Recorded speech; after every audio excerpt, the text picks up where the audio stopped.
ના વઘાર માટે તેલ મૂક્યું છે। હવે આપણે એમાં રાઈ જીરું એવું નાખવાનું છે। આ તેલ આવી ગયું છે આપણું। તમાલપત્ર નાખ્યા આપણે રાઈ નાખી અંદર।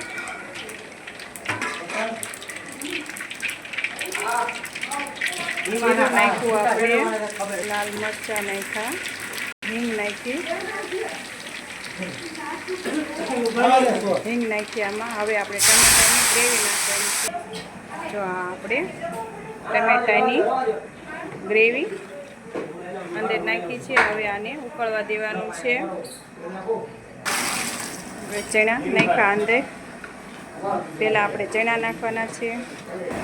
જો આપણે ગ્રેવી ઉકળવા લાગી છે ત્યાં સુધી આપણે બધું શાક તળી લીધેલ છે। રીંગણા છે, ફ્લાવર છે, શક્કરિયા છે, સફેદ શક્કરિયા છે, કેળા છે, રતાળું છે, પછી ટીંડોરા છે, એમાં વાલોળ તળેલી છે, રતાળું છે, આ રતાળું છે, આ સુરણ છે, પછી આ છે મૂંગફળી।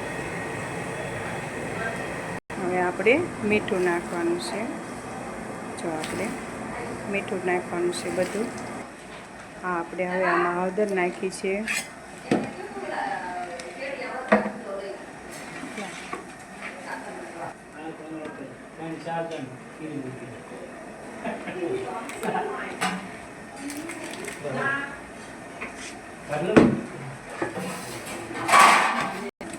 આપણે લાલ મરચું નાખીશું અંદર,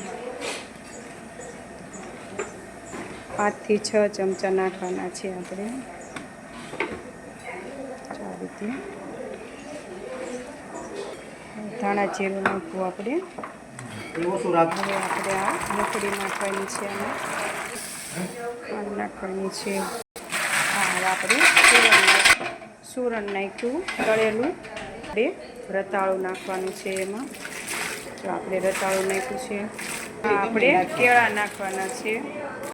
આ આપણે ટીંડોરા નાખ્યા છે એમાં।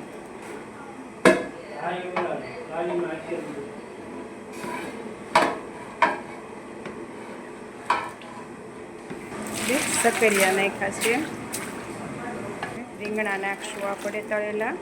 જો આપણે રીંગણા નાખ્યા છે।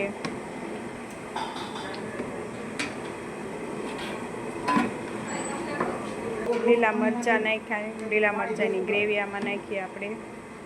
ફ્લાવર નાખ્યું, આ આપણે વાલોળ નાખી છે તળેલી,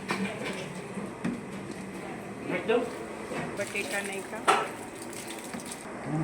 આપણે જાવંત્રી નાખી અંદર, આપણે વરિયાળી પાવડર નાખ્યો અંદર તળેલી, આપણે રજવાડી મસાલો નાખ્યો, આપણે લીંબુનો રસ નાખીશું, આપણે કસૂરી મેથી નાખીશું।